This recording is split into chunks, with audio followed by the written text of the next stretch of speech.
And now let's bring in the chairman of the House Homeland Security Committee, Republican Congressman from Tennessee, Mark Green. Congressman, it's always great to have you on. There has been a lot of criticism pointed toward the president for really not addressing, giving us kind of a plan for what's going to happen when Title 42 expires this week.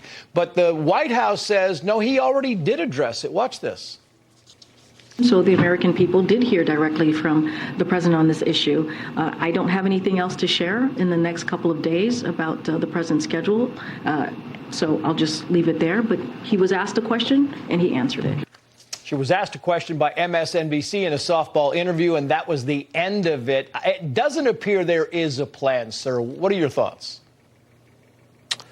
Well, Trace, thanks for having me on. You know, their best idea here is to send 1,500 more military personnel to the border, and all they're going to do is process more people into the country. The problem here is that they've created incentives. They've done away with policies, and basically it's all catch and release.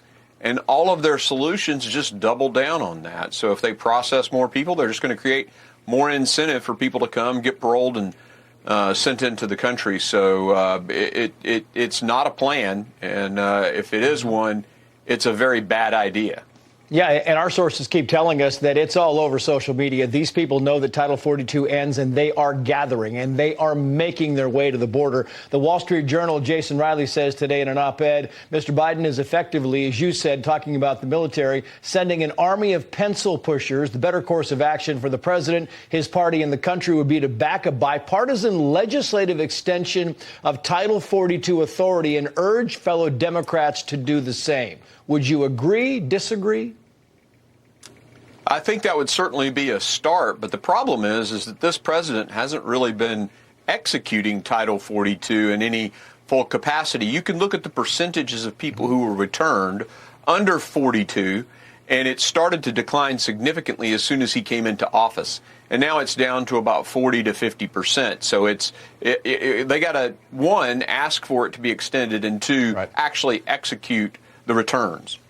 Yeah, and it's interesting because you're exactly right. They have 5 million people, the encounters, since the president has been in office, and they believe more than 2.5 million have remained, and that does not include the gotaways, and nobody knows where they are. Washington Post says, quoting, in many respects, the administration is adopting tactics that Biden himself denounced when they were used by Donald Trump. The scale of the crisis has left Biden with little choice, and yet nobody on the left says a word. They don't even cover it for the most part down there.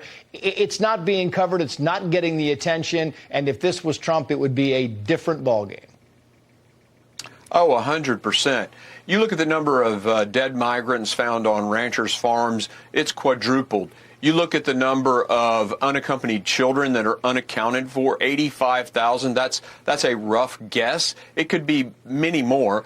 And we now have articles from the New York Times showing that these children are being basically used as you know, slave labor. I mean, it's insane. And this was all decisions, policies made by this administration. Mayorkas actually, in that particular case, took away the background checks for sponsors for UACs. Yeah. So again, everything they're doing, from their budget to their interim final rule to the policies that no longer deporting people, all of that is just encouraging this mass migration wave into the United States. And it is going to be a mess when this thing ends. It is. Tennessee Congressman Mark Green, thank you, sir. We appreciate your time. Thanks, Trace.